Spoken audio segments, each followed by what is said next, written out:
Gold trusted gold buyers మీరు తాకట్టు పెట్టిన బంగారాన్ని విడిపించి ఈ రోజు ఉన్న మార్కెట్ ధరకు కొనబడును. మోడీ గారు నేను బీసీని అంటాడు. మోడీ గారు వాస్తవంగా బీసీ కాదయా, లీగల్లీ కన్వర్టెడ్ బీసీ. నేను చాలా జాగ్రత్తగా ఈ పదం వాడుతున్నా, లీగల్లీ కన్వర్టెడ్ బీసీ.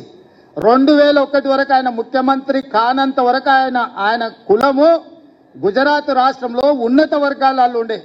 ఆయన ముఖ్యమంత్రి అయినాక ఆ కులాన్ని తీసుకొచ్చి బీసీలో కలుపుకున్నాడయా చట్టం చేసి. ఆయన పుట్టుకతో బీసీ కాదు, నరేంద్ర మోడీ గారు పుట్టుకతో బీసీ కాదు, పుట్టుకతో ఉన్నత కులము. కానీ 2001లో ఆయన ముఖ్యమంత్రి అయిన తర్వాత ఆయన కులాన్ని తీసుకొచ్చి బీసీ కులాలలో కలిపి మీ దాంట్లో ఇత్తేసి పొత్తుగూడిండు. ఇక మీ ఇష్టం, ఆ పైన మీ ఇష్టం. ఆయన కుర్చీలో నేను బీసీని ఉన్నా కదా మీకు అందరికి ఎందుకు అంటుండు. ఆయన సర్టిఫికెట్ ఈరోజు బీసీ ఉండొచ్చు, కానీ మనస్తత్వం మాత్రము బీసీల వ్యతిరేక మనస్తత్వం.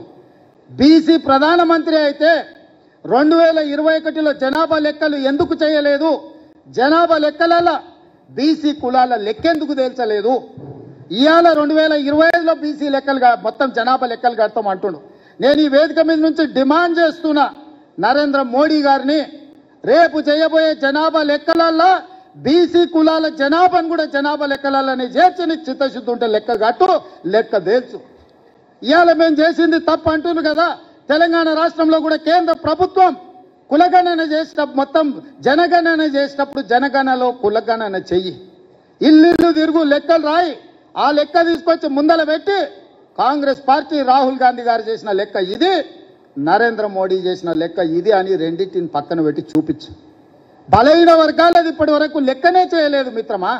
లెక్కలు ఎవరు కూడలేదు, లెక్క ఎవరు కట్టలేదు. లెక్క కట్టండి లెక్కలు తీసుకొచ్చి చూపించి ఈ లెక్క ఇట్లుంది, ఈ లెక్క తప్పు ఉంది అని అంటే, ఇక మరి చదువుకున్న మా బలహీన వర్గాల మేధావులు ఆలోచన చేయాలి, ఆ జాతికి నాయకత్వం వహించే వాళ్ళు చేయాలి. మోడీ గారు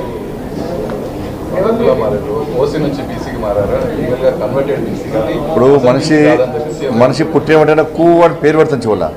నువ్వు బీసీ, నువ్వు ఎస్సీ, ఎస్టీ అని పెడతావు అదల్లా, లేకపోతే నువ్వు ఓసీ అని పెడతారు అదల్లా. పుట్టుకతోనే కాదు అంటే మరి రేవంత్ గారు పుట్టుకతోనే పేరు పెట్టేటప్పుడు అవి పేరు పెట్టారా? బీసీ, ఎస్సీ, ఎస్టీ, ఓసీ అని పెట్టిరా?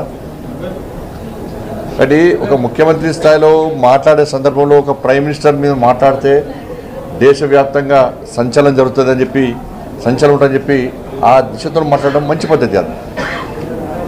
దేశ ప్రధానమంత్రి స్థాయిలో ఉన్న వ్యక్తి ఎవరైనప్పటికీ కూడా ఆ స్థాయిలో గౌరవించాల్సిన బాధ్యతాయుతమైనటువంటి ముఖ్యమంత్రి పదవిలో ఉన్నటువంటి వ్యక్తులకు ముఖ్యంగా అవసరం.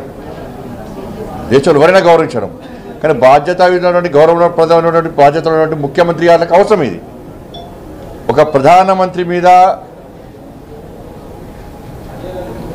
అవాకులు చవాకులు విసిరే ముందు ఆలోచించుకోవాల్సిన అవసరం ఉంది. ఇది రేవంత్ గారి విజ్ఞతగా వదిలేస్తున్నాం మేము. ఇవాళ 1994లో గుజరాత్లో అప్పుడు మీరు టీడీపీలో ఉన్నారు కావచ్చు పాపం, అప్పుడు మీరు టీడీపీలో ఉన్నారు, ఇప్పుడు కాంగ్రెస్లో ఉన్నారు. ఇప్పుడు మీరు కాంగ్రెస్లో ఉన్నట్టు ఆ కాంగ్రెస్ పార్టీ ప్రభుత్వమే మోడీ గారి యొక్క కులాన్ని బీసీ జాబితాలో చేర్చింది మీ ప్రభుత్వమే. కానీ మొదటిసారి నరేంద్ర మోడీ గారు ప్రధానమంత్రి అయిన తర్వాత ఈ దేశంలో ఉన్నటువంటి ప్రతి ఒక్క బీసీ వెనుకబడిన వర్గాలకు చెందిన ప్రతి ఒక్క వ్యక్తి కూడా మేమే ప్రధానమంత్రులు అయినామని చెప్పి ఒక సంతోషాన్ని వ్యక్తం చేశారు. అన్ని బీసీ సంఘాలు సంతోషాన్ని వ్యక్తం చేసినాయి.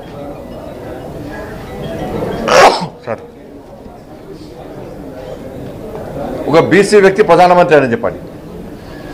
27 మంది బీసీలను ఎంపీలను మంత్రులు చేసినాం. 27 మంది బీసీ ఎంపీలను మంత్రులు చేసిన ఘనత నరేంద్ర మోడీ గారి ప్రభుత్వాన్ని. మరి దేశంలో ఇన్ని సంవత్సరాలు మీ ప్రభుత్వం ఏర్పడ్డది, ఎంతమంది బీసీలకు ఇచ్చారు? మేము 12 మంది, మొదటిసారి 12 మంది ఎస్సీ సామాజిక వర్గానికి సంబంధించినటువంటి ఎస్సీ ఎంపీలను మంత్రులు చేసినాం. 8 మంది ఎస్టీ మంత్రులను ఎస్టీ ఎంపీలను మంత్రులు చేసినాం. మరి మీ ప్రభుత్వం జాబితాను విడుదల చేయండి. ఈసారి 17 మంది బీసీ ఎంపీలను మంత్రులు చేసినాం. మరి మీ ప్రభుత్వం లెక్కేంది? ఇద్దరే మీ ప్రభుత్వంలో ఇద్దరే బీసీలు మంత్రులు. మరి మీరు సర్వే చేసినటువంటి మొన్న సర్వే చేసినటువంటి దానిలో మీ లెక్క ప్రకారం 42% బీసీలు ఉన్నారని చెప్పి మీ లెక్క ప్రకారమే 42% మరి బీసీలు ఉంటే మీ ప్రభుత్వంలో ఎంతమంది బీసీలను మంత్రులు చేయాలి లెక్క చెప్పండి. మరి 46% మీ లెక్క ప్రకారం. గతంలో కేసీఆర్ గారు సమగ్ర సర్వే చేసినప్పుడు మాత్రం 51% వచ్చింది. ఇప్పుడు మీ ప్రభుత్వం సర్వే చేస్తే మాత్రం 46% వచ్చింది. ఆ 46% బీసీ జనాభా రేషియో ప్రకారం ఎంతమంది మంత్రులు ఉండాలి? మీ ప్రభుత్వంలో ఎంతమంది బీసీ మంత్రులు ఉన్నారో చెప్పండి. మరి ఇది బీసీలను గౌరవించట, బీసీలను అవమానపరచట ముఖ్యమంత్రి రేవంత్ రెడ్డి గారు చెప్పాలి. ఉత్తరప్రదేశ్ ఎన్నికల సందర్భంగా ఉత్తరప్రదేశ్లో అన్ని జాతులు బీసీ సంబంధం అన్ని జాతులు ఒకటై ప్రధానమంత్రిగా బీసీ గెలిపించాలి. ఈ దేశంలో అగ్రవర్ణాలు కూడా అగ్రవర్ణాల్లో పేదలు కూడా ఈడబ్ల్యూఎస్ ఇచ్చింది కేంద్ర ప్రభుత్వం. అరే బీసీలో పేదలకు సమానంగా అగ్రవర్ణాల్లో పేదలు కూడా నరేంద్ర మోడీ గారు గుర్తించారు అని చెప్పి ఈ దేశంలో అగ్రవర్ణాల్లో పేదలు కూడా నరేంద్ర మోడీ గారు గుర్తించారు. వీళ్ళందరూ వస్తే దేశ ప్రధానమంత్రి అయ్యింది. వాళ్ళ దేశంలో అధికారం చెలాయిస్తున్నాం. ఇలా ఇది పక్క పెడితే ఈ చర్చ జరగాలంటే 10 జనపద నుంచి చర్చ జరగాలి. రేవంత్ రెడ్డి గారు స్పష్టం చేయాలి. మీ ఆది నాయకుడు రాహుల్ గాంధీ గారు ఏ కులానికి సంబంధించిన వ్యక్తి, ఏ మతానికి సంబంధించిన వ్యక్తి, ఏ దేశానికి సంబంధించిన వ్యక్తి, ఆయన బీసీయా, ఎస్సీయా, ఎస్టీయా, ఫార్వర్డ్ క్యాస్టా స్పష్టం చేయండి. మీరు వాళ్ళ నాన్న ఫిరోజ్ ఖాన్ గాంధీ వాళ్ళ తాత, రాహుల్ గాంధీ గారి తాత ఫిరోజ్ ఖాన్ గాంధీ, వాళ్ళ అమ్మ ఆయన ముస్లిం, వాళ్ళ అమ్మ సోనియా గాంధీ క్రైస్తవురాలు, దాంతోపాటు ఇటలీ దేశస్తురాలు. మరి రాహుల్ గాంధీ మీద చర్చ జరగాలి. మీరు రాహుల్ గాంధీ గారిని మీ నాయకుడిగా బీసీ అని బీసీ నాయకుడు అని మీరు ప్రోత్సహిస్తురా, లేకపోతే ముస్లిం అని ప్రోత్సహిస్తురా, క్రిస్టియన్ అని ప్రోత్సహిస్తురా, లేకపోతే వేరే దేశస్తులను ప్రోత్సహిస్తురా? ఏ దేశస్తుడు, ఏ మతం, ఏ కులం? కులం లేదు అనకు, మతం లేదు, ఓ జాతి లేదు, ఒక దేశం లేదు. చర్చ జరగాలి, దాని మీద చర్చ జరగాలి. నరేంద్ర మోడీ గారిని బీసీగా ఈ దేశం గుర్తించింది. ఈ దేశంలోని బీసీలందరూ గుర్తించారు. అగ్రవర్ణాలు పేదలు కూడా ఎస్ ఈయన బీసీ వెనుకబడిన వర్గాలకు సంబంధించిన వ్యక్తి కాబట్టే మా అగ్రవర్ణాల్లో పేదలను గుర్తిస్తుడు పేదోడు కాబట్టే అని గుర్తించారు. కాబట్టి దేశ ప్రధాని ఈ దేశంలో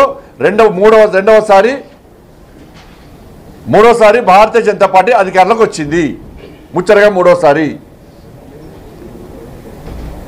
మరి రాహుల్ గాంధీ కుటుంబం గురించి చర్చ జరగాలి. దానికి రేవంత్ రెడ్డి గారు ఏమని సమాధానం ఇస్తారు?